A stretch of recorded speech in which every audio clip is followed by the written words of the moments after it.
Hi, I'm Claire. Welcome to the show. In today's episode, we're exploring the spectacular Margaret River region in Western Australia. Later, I'm meeting up with the Gradaro family at their estate, but first, I'm going to meet Wendy and Barry at Passel Estate. Welcome to the Cellar Door.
Wendy, you're the owner, one of the owners of Passel Estate. Tell me how you got here.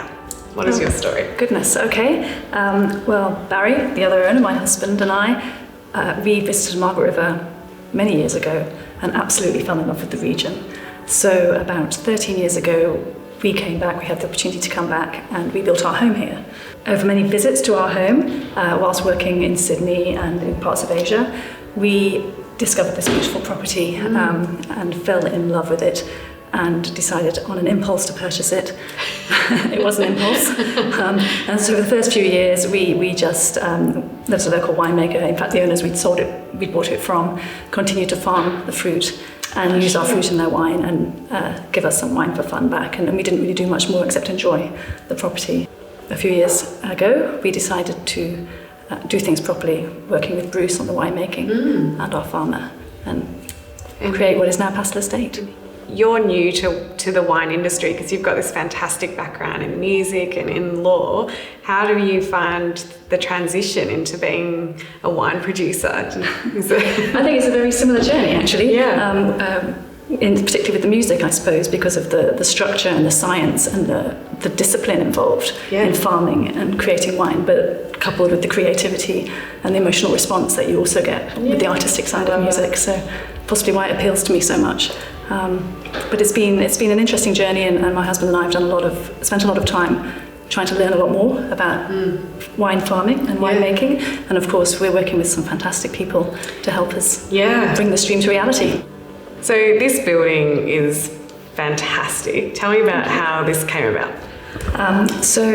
We came into this feet first. We wanted to have a tasting room where people could come and enjoy our wine right from the get-go. So before we'd sold a single bottle of wine, we built this cellar door.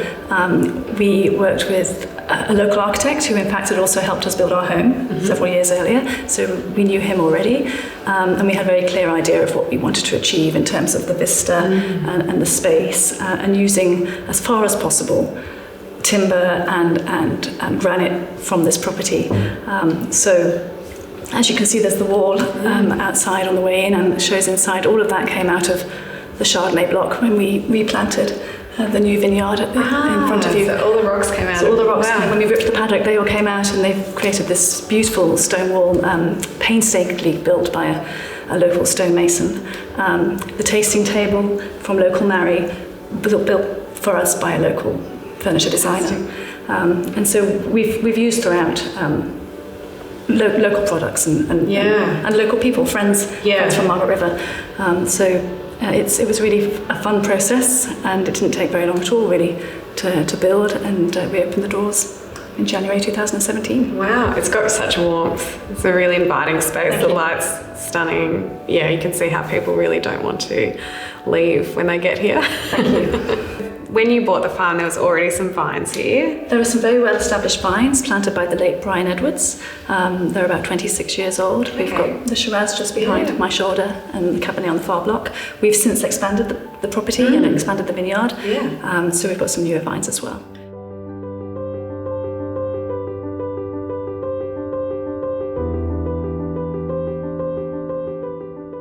Barry, you're the other half of Passel Estate. What's your take on how you got started? What's your experience of that? And it's been a wonderful journey, and a bit of an unexpected journey. Yeah. When we first bought the property, I think it was a dream to produce wine, and wine of great quality. But I think neither of us imagined that we would be here now doing what we're doing, quite honestly. Standing in a vineyard, standing in your vineyard. In my vineyard, yep. or our vineyard, yes. So it's been a dream come true. Yeah. So we're in the Shiraz vineyard, or as on your label it's called Syrah. Can you just explain the difference of why you call your wine Syrah and not Shiraz? Yes, well, the core range we do call Shiraz, and then our reserve we call Syrah, but both are probably a much lighter style of Shiraz than you would necessarily associate with Australian Shiraz generally. I think a lot of people would associate Australian Shiraz with Barossa style, which is a beautiful wine, of course, but it's a much heavier style of wine. Ours is much closer to a Northern Rhone style Syrah, and there's a couple of ways about how we grow it, but then also how the wine is made to try and ensure that it is that lighter, more fruity style. And your connection to this place started a little while before you were planting the Chardonnay. How do you interpret this site in terms of the wines that you want to make and the legacy that you want to leave as well? Yes, I mean, it's a great question. In terms of legacy, I mean, we're standing around Shiraz vines that date back to the early 90s. So there's legacy there already in terms of Margaret River. They were planted by one of the pioneers of the region, Brian Edwards and his two sons. And we feel responsible for that legacy too. Yeah. But these vines are just producing so outstanding fruit at the moment. So we couldn't be happier with what we're getting from the vines, and obviously there's a huge amount of love and attention that goes into the vineyard. Yes. 90% I would say of making great wine is about the farming. Yeah. Rather than necessarily the winemaking, even though Bruce does an amazing job, of course. But Bruce would be the first to say that his job is really to allow the fruit to speak.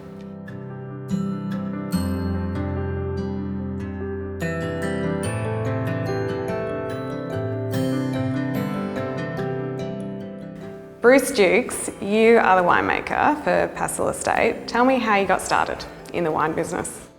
It sort of happened from quite an early age that I actually loved plants and soils, and found myself as a kid growing all sorts of vegetables and fruit trees, and it was really that from that and making compost, I was always fascinated, how did it actually turn to compost? And so with the plants and the soils and the microbiology, that wine became the perfect way for me to join those interests together. So how do you describe the climate and the soil types, and what's your experience of the detail of wine growing? The climate and the soils all seem to join together, and climatically, because we have ocean surrounding us to the north in Cape Naturalist, to the south at Cape Lewin, and to the west with the Indian Ocean. We have ocean on three sides of us. Wow. And so that provides a lot of softening of the climate and makes it a very long, gentle growing season. Okay. That allows a number of different grape cultivars to express themselves very well. And then with the soils, that we're in a geologically stable part of the world, and so we have completely ancient soils here that are all parented from decomposed granite. And so over time, as the soils have formed, we have beautiful gravel-based soils that allow good sort of drainage for grapevines and lots of other plants. And that drainage allows the roots good penetration into the soil. It allows some air into the soil, and it all sort of builds to this ongoing healthy environment to grow vines. The ocean and water contains a huge amount of energy, and it has a very, very high thermal mass. And so while the land temperatures can vary quite significantly with sunshine and season, the ocean temperatures are much less variable. And so we're sort of blessed during our ripening period that we have gentle breezes coming from the southwest mid-afternoon when it starts to sort of warm up, and so these beautiful cool oceanic breezes come in, cool down the grapevines and allow them to continue to make flavour and aroma for the rest of the day. So it's kind of things that make Margaret River to me a lovely area for people. Yes. Also make it a lovely area for the vines. It is a lovely area for people.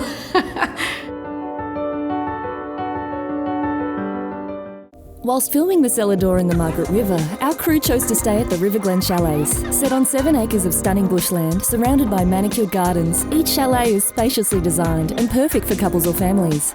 Make River Glen Chalets your home away from home. Visit riverglenchalets.com.au today.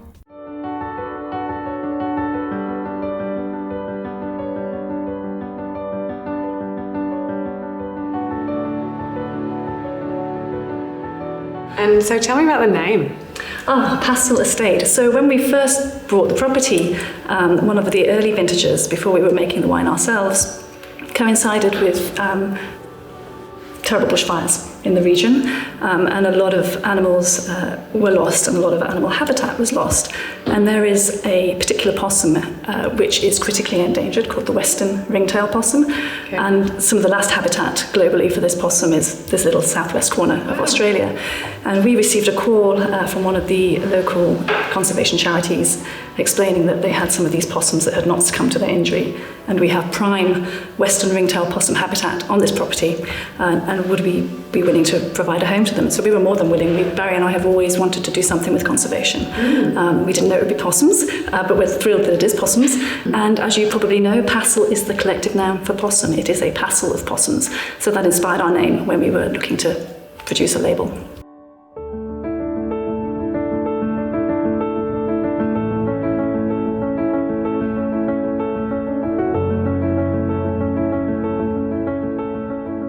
So, Barry, we're here in this beautiful piece of bushland. Tell me about the sanctuary. Yeah, so this is the sanctuary. So, as you can see behind us here, we've got a couple of soft release enclosures. And over the next few days, we've got a breeding pair of western ringtail possums. And this is going to be their new home. Wow.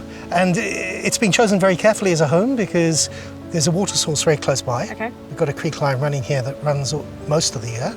There's still a little bit of water around at the moment. And the other thing is for food. Okay. So western ringtails are very particular about what they eat. Okay. They only eat one thing, which is this. Oh. So these are peppermint gums, or peppies as we call them here. Okay. And what the western ringtails love, or will only eat, is the very soft new growth. Right. So it's these little leaves here. And they like those because very soft and easy for them to digest. Yeah, okay. So we've chosen this particular site because it's very close to these, allow them to become accustomed to the site. Yeah. And then after a few weeks, what will happen is that we will open the enclosures up and they will be able to roam. In all likelihood, they will go off and they will build their own drays. It's sort of a name for sort of a possum home, if you like. And so having this little setup here, they can sort of climatise, adjust, sort of move in before they move out again. Exactly, that's the idea, yeah. So they become used to it, and the hope is that they stay because they're... Yes. Well, and I guess they're part of the traditional ecosystem of this part of the world as well. Yeah, an integral part of that. But it's not just them. We've got a large number of native species, all residing here and living here. And the idea is to try and strengthen and to create the perfect habitat for them to stay. And ultimately, we will open this area up as a nature walk, hopefully guided nature walks, so people can learn a little bit more. Oh, it's such a calm and beautiful place to be in, and there's all this really diverse flora and fauna, and I just love the trees, and it's a stunning place to visit. So it is truly pristine. Yeah, it really is. Yeah.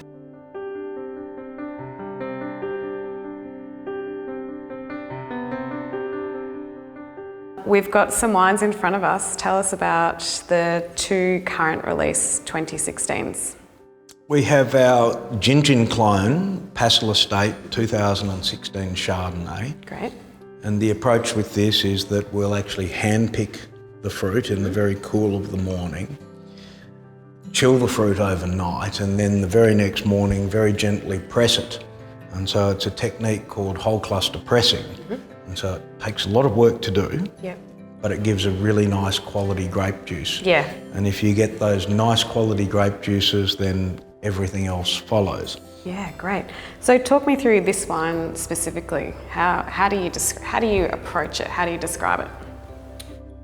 This wine brings me a lot of joy because it's an example of the fruit being translated to the wine. Features its own natural acidity, has moderate levels of alcohol, around 13 degrees, and so to me it makes sense as a wine.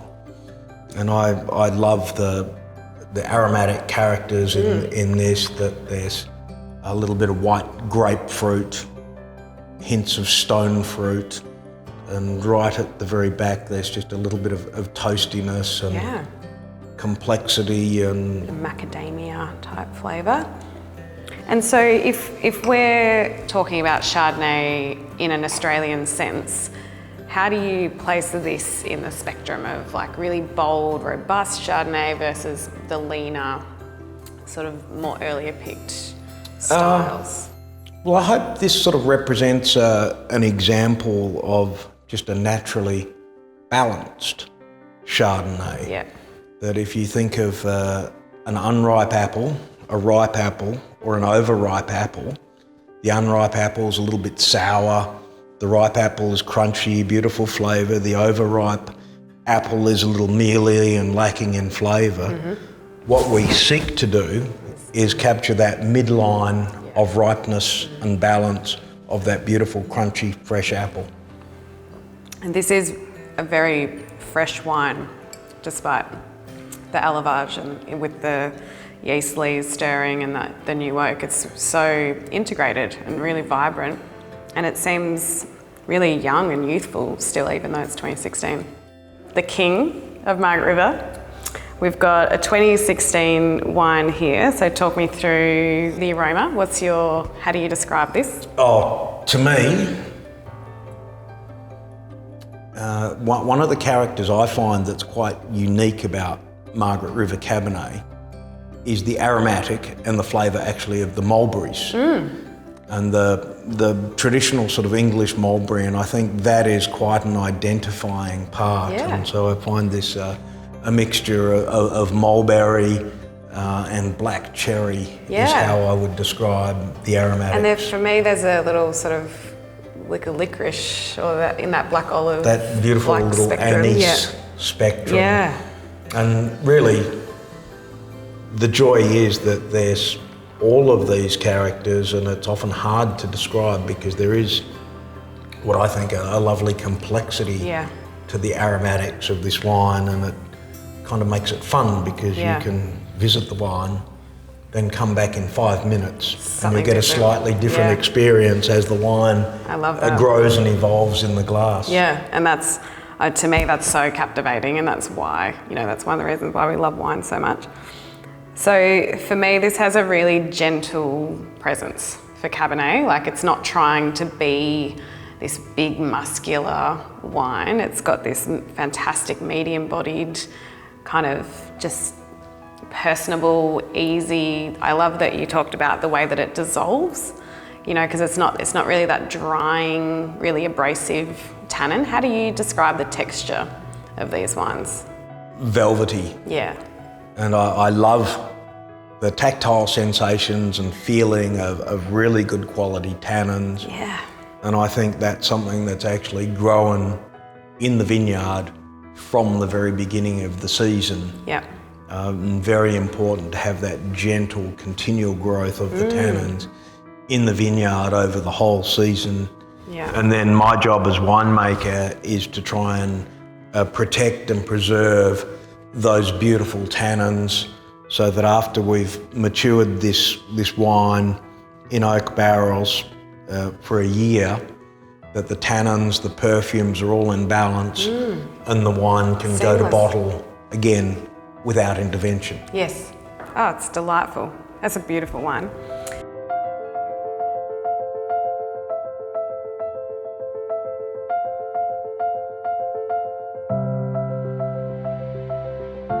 And so the Cellar Door has been here for a couple of years now. What can visitors expect when they come to visit you? Well, when we built the Cellar Door, we wanted to make it very well aligned with our whole philosophy for Passel Estate and the wine. So we wanted people to come and feel immersed in this beautiful property, see the vines, see the nature conservation sanctuary, come in, taste our beautiful wines whilst being able to see all of this. A lot of the timbers and the stonework that we've used, the granite in particular, all comes from the property. And so hopefully people will come and they'll be immersed in that and they'll feel that, and when they taste our wine, they'll have a real sense of place about it. And so you can taste wine here just at this, sort of go through the wines that you've got in stock, but you can also have some other experiences. Tell me more about those. Besides just coming in and taking a seat and enjoying our wine either as a tasting or by the glass, here we do offer a couple of guided tastings. One is a simple cheese pairing, so each of our wines, and we only make so little, we have 4 varietals. Each of our wines is paired with a local cheese, which is selected, artisan cheese selected to really bring out the flavours of both. And that's quite a popular setup. And there's another one which we call Provenance Unearthed, which I'm quite excited about. It's a bit more educational. We showcase the Passel Estate wines, which are very typical of Margaret River, alongside the same varietals from other famous wine regions in Australia. So, for example, you will taste our Shiraz alongside a beautiful Barossa Shiraz, and it's fascinating to see the difference that the climate and the terroir and the winemaking technique makes on what is produced at the end of the day from the same varietal. So we have a guided tasting that people can book in for small groups that explain those influences, and you get to taste those differences. Well, it's been so wonderful to talk to you and get to know the people behind the brand and this beautiful place. So I look forward to staying further than my welcome, I think. You won't have to stay welcome. Thank you very much.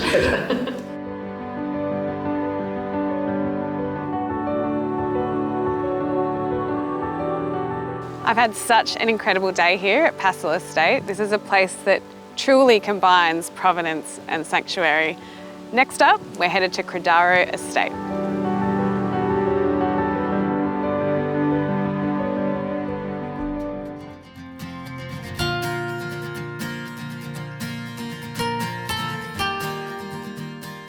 So, Katie, you're the head distiller here at Margaret River Distilling Company. Tell me about how you got into this sort of work. Well, I was really fortunate. I think, for one, I arrived at the right time, probably. I grew up in Albany and I always had a drive to head back to southwestern Australia. So when I decided on Margaret River being my home, I contacted Margaret River Distilling Company knowing lime burners and knowing it quite well, and they fortunately gave me the opportunity to come on, but I really did start at the bottom. So when I arrived, I started working on Cellar Door and got to know the product really well. And then Beck, who was our last distiller, really took me under her wing, which was lovely. And she had me come on board bottling, packaging, labelling. So all that really, just the stuff, background stuff. But through that, I realised that I had a real love for distillation and how interesting it was. And I think it helps that gardening and horticulture is something else I find interesting, so the botanicals really came into play. And then when she decided to move on, I took over the role, and then Cameron, who's the owner and master distiller, he has absolutely driven me forward from there, for the whole time. He fortunately has paid for me to go and sit all of my exams and learn on the job and go to Albany and go to opportunities in Sydney and move around and just learn as I go.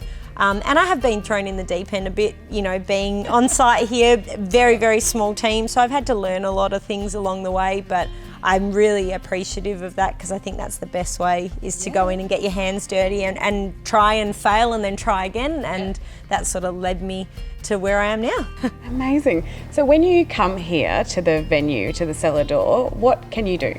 we're really lucky in that we're actually based right on the edge of town. So you can walk, you can bike the trails. We have all the mountain bike trails behind us. So that's just the starting off point of actually getting here.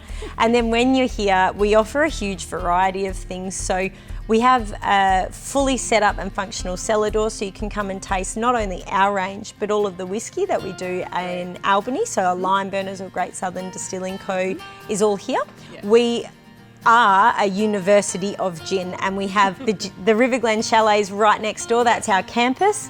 We've got our cellar door where you can introduce yourself, but then if you'd like to go one step further, we do offer 2 very unique experiences. So they run every Friday and Saturday with the opportunity for me to run more classes, obviously for larger groups or private tours, so I'm always available to be contacted about that. But as a general rule, every Friday I run a full distillation class. So this is our post-grad experience. This is the upper level. So you get a 2 litre still, copper or glass, and you actually get to distill your own recipe, working with a really wide variety of dried botanicals.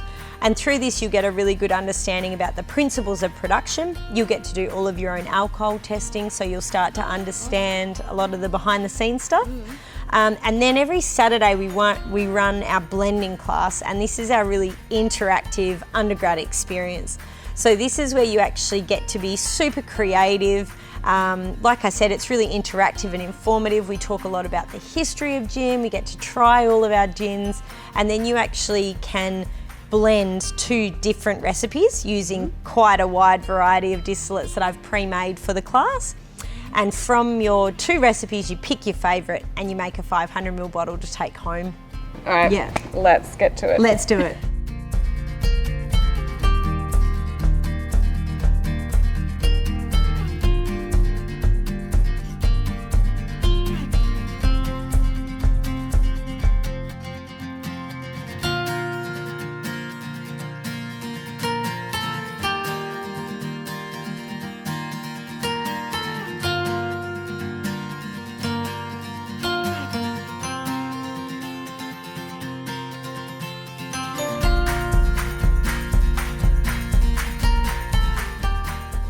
Thank you so much, Katie. Giniversity has been awesome, and I'm so happy that I've graduated. Time for a real drink. Cheers. Cheers.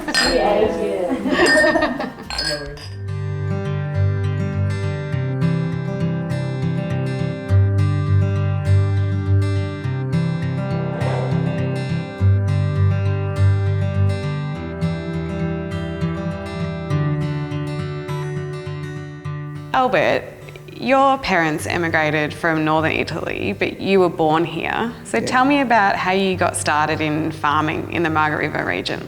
When Dad came from Italy, his brother was already out here and he was a sleeper cutter. Some land came available on a conditional purchase. All their blocks had good sleeper timber on it.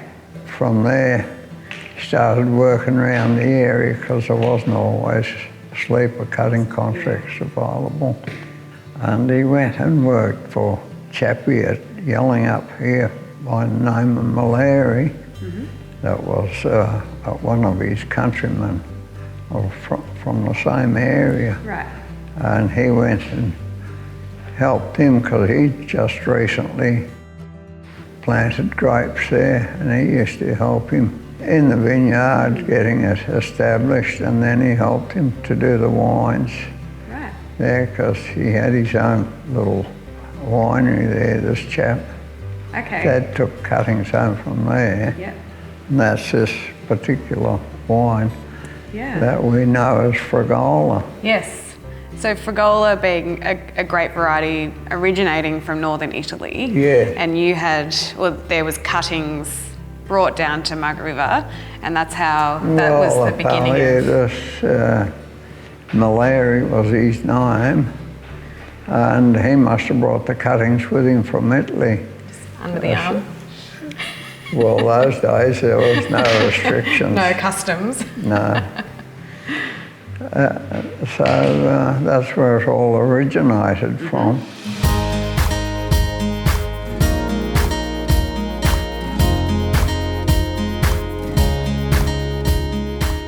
Robert, I've been chatting to your dad, who's absolutely delightful.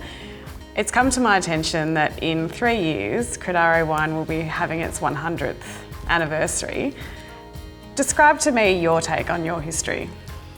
Well, from my perspective, Claire, it's all about the journey. It's been a magnificent journey so far. My grandfather, that was a major big decision for them to come to Australia. They didn't speak English, and they come to this area where was very little clearing. The road to Margaret River was still a dirt road and very few cars. They never hardly saw a car. And it was mostly bushland that they were in. Dad said they lived in a little humpy to start with, and they used the timber to cut sleepers for the railways and the government. That gradually cleared the land, and then they got into all the traditional things like milking cows, growing potatoes.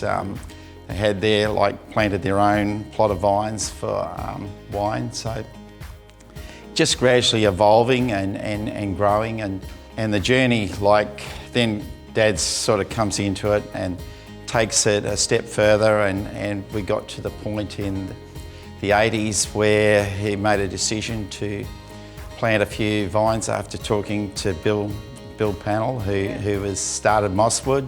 We got into that, planting the vines, which initially we thought about planting 5 acres, then it became 10 acres.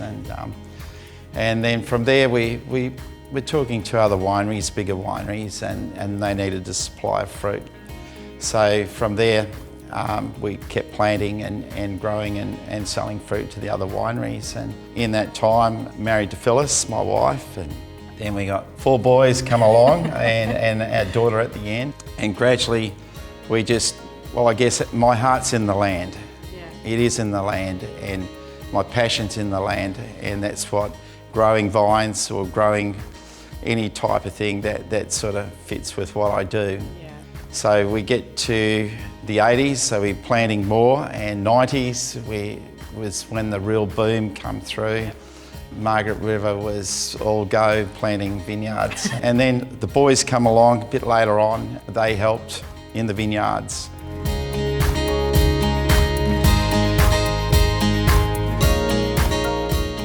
Matt, I've met your granddad, Albert. I've met your dad, Robert. This makes you 4th generation. Yes. So how did you start off in this business? Look, I guess I've grown up in it. So when Dad and Granddad started in the 80s, I was 6 or 7. So, I think I was involved in a lot of the plantings, and, we started as growers. So, we were focused on making, growing grapes for other wineries. And then also we had our brand sort of ticking as well. So, but not in a, scale where you're really trying to promote and push. So I think that's why we're still quite unknown in some respects. But I think that creates a lot of opportunity. We've got so much history. Absolutely. But we're almost like the new kid on the block at the same time. So there's a bit of both there, and it's interesting, and I think it's something we'll just keep working at as we go. But So you're the new kid on the block, but you've got almost 100 years of history. So that's you've got a really special thing going there. Yeah. I'm interested to hear though your take on Fragula as the grape variety. You're making these wines. Tell me about it as a wine. It's an interesting wine, I think in northern Italy and even where you're from, it's made as a sparkling, and that's probably how potentially we should make it. But we've always looked back on how they made it back in the day, and it was made for the local dancers and neighbouring families, and it was made as a dry red or a lighter style red like a rosé. So it used to be called Red Dynamite. So what a subtle name. Yeah.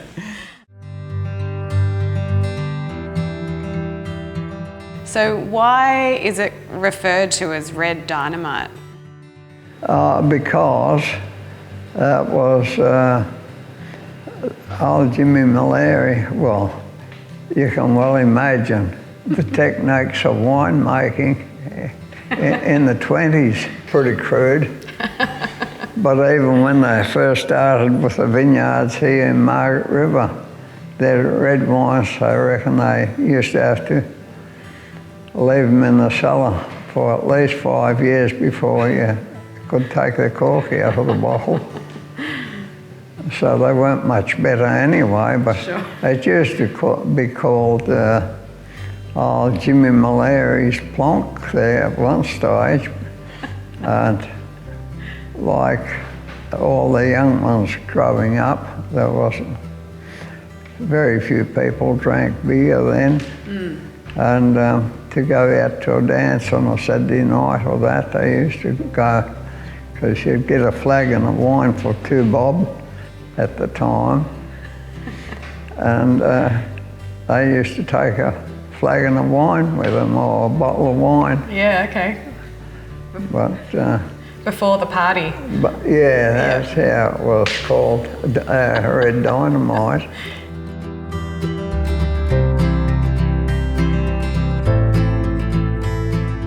Did you start to work in the vineyard when you were younger, or how long until you were involved? Oh, I started working on the farm. Yeah. Because originally they only started off because my mother Dad came from Italy in 1922.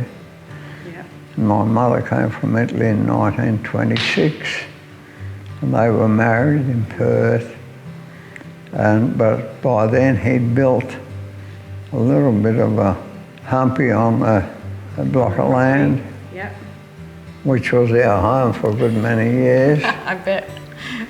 And then in 1939, he started to build a new house, but then Second World War broke out and you couldn't buy materials anywhere. Right. But picked up material from different areas, and the house was still standing there that he built Did a there. good job. Yeah. Yeah, fairly well done. So you started farming, and then how did you move into being a grape grower? Well, I virtually grew up on the farm, so I grew up farming. Yeah. First milking cows and growing spuds. In the meantime, Dad had planted a little vineyard of his own. Yep. And he used to make a bit of wine there. He used to help him to pick the grapes and make the wine. So when we got married, by then they'd moved to Busselton. Well, soon after we got married, they moved to Busselton, retired in town, but he took cuttings with him and he planted them in town and still used to make a bit of wine then. Couldn't help himself. Oh, well, nothing like having your own wine. Yeah. Very industrious.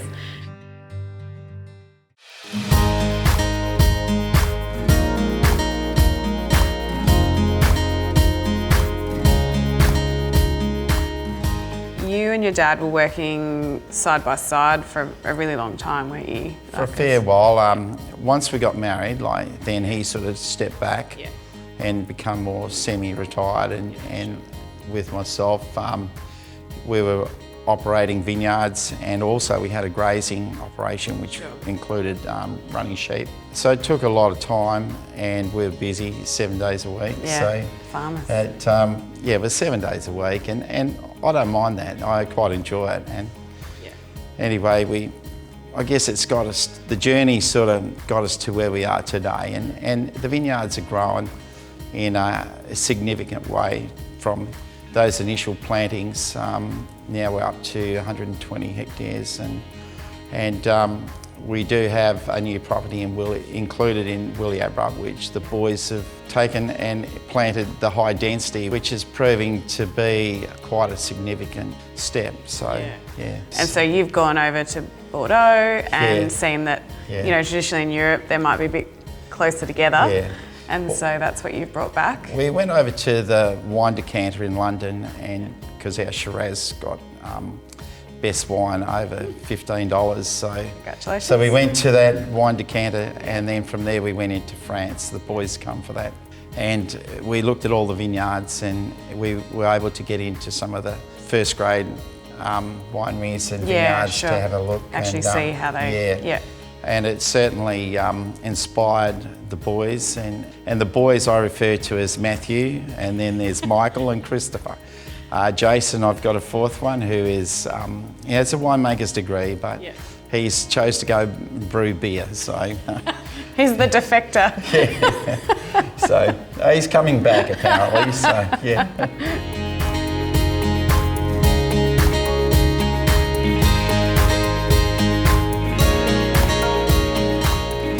What are you known for? Look, I think Fraggle is still a huge part of our story. So anyone that walks into the cellar door, you know, it's the first sort of thing they're going to go, okay, well, I didn't know anything about Fragola or what it is.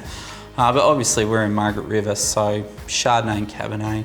Chardonnay, something we've always been really strong at, and I think most Margaret River wineries are. It's just the perfect growing conditions, and Cabernet is, you know, it's probably, well, we call it, you know, a lot of people call it the king variety of the region, and it's something we really strive to get better at and work towards. I think Cabernet, you really got to work at it to get those really high-end wines, and you know, I don't think it happens in 5 years or even 10 years. It's something that you really got to work at, and something we're pretty dedicated to. So I think 2016 we made our first 1,000 crowns finally. Wow. So it's taken a while to get to that point, but it's very exciting. Yeah. So tell me about the story behind 1,000 crowns.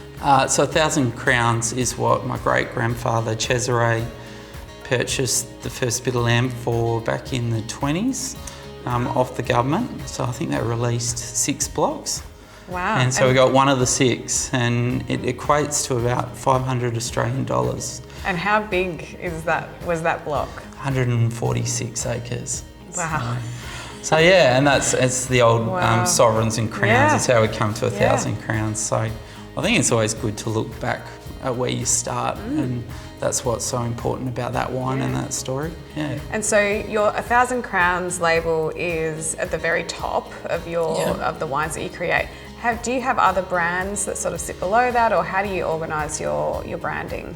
Yeah, so 1,000 crowns at the top, and then Kinship. So that's sort of our core range. I think we really make those wines to showcase Margaret River. So we've obviously got 5 vineyards spread across the region, so we are spoilt for choice, which is good. Yeah, absolutely. So it gives us the opportunity to really go, all right, it's a warm year, maybe we'll be more down Willie Aberrup way, or in a cooler year, we'll be up in the north a little bit more. But yeah, Kinship talks about the generations working together, which is probably what our story's all about.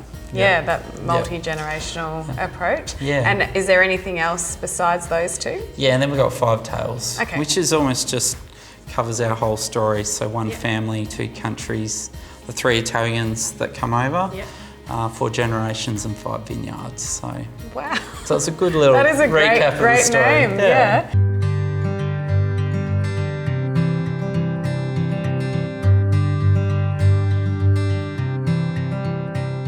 With your progressive plantings of vines, how did you build the business? We started off, we were planting 5 acres because we sort of retired got rid of the milking cows and sort of just went on to other things to do on the farm, which went into sheep at the time, which Robert still got a lot of sheep there. So how did you get from 5 acres to 10. That was what I was coming to. My apologies.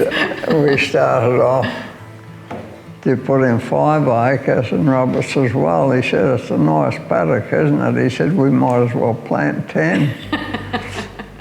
And it's just snowballed from there. Yeah, it really snowballed, because now there are 110 hectares. Yeah. Is that right? Yeah.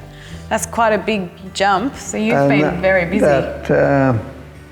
That particular little, I suppose it'd be a hectare of that Fragola there. Yep. are still there. Still what there. We planted.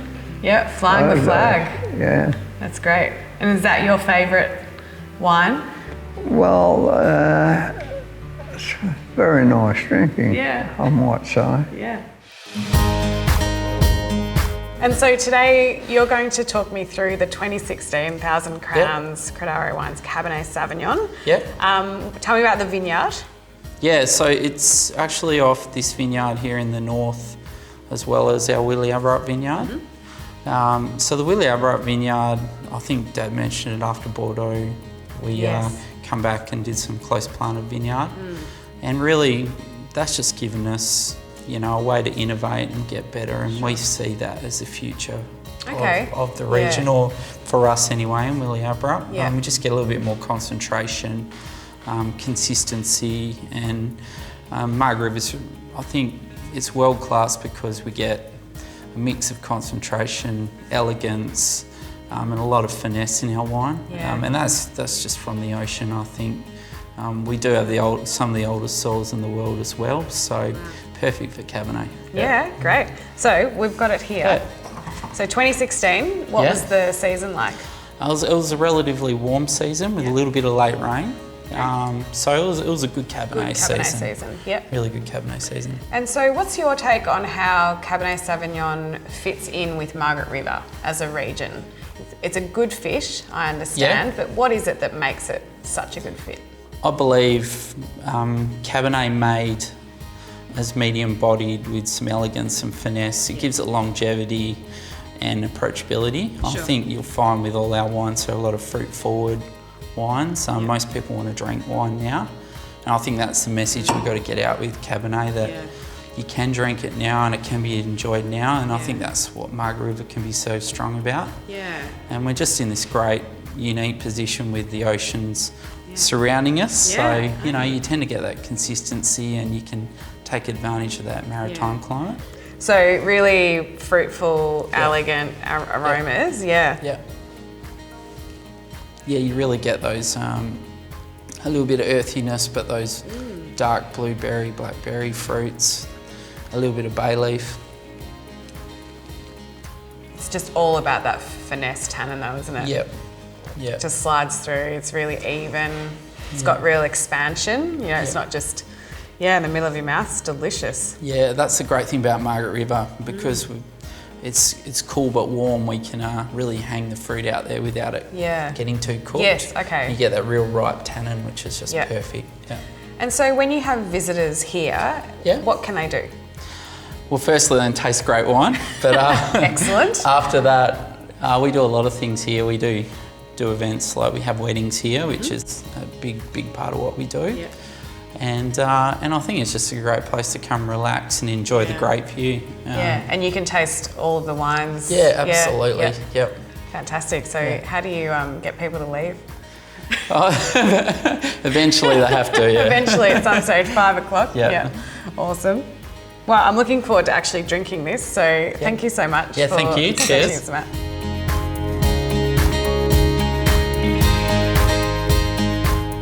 With 4 generations of wine growing history, the Crodaro family are creating wines of real integrity and elegance.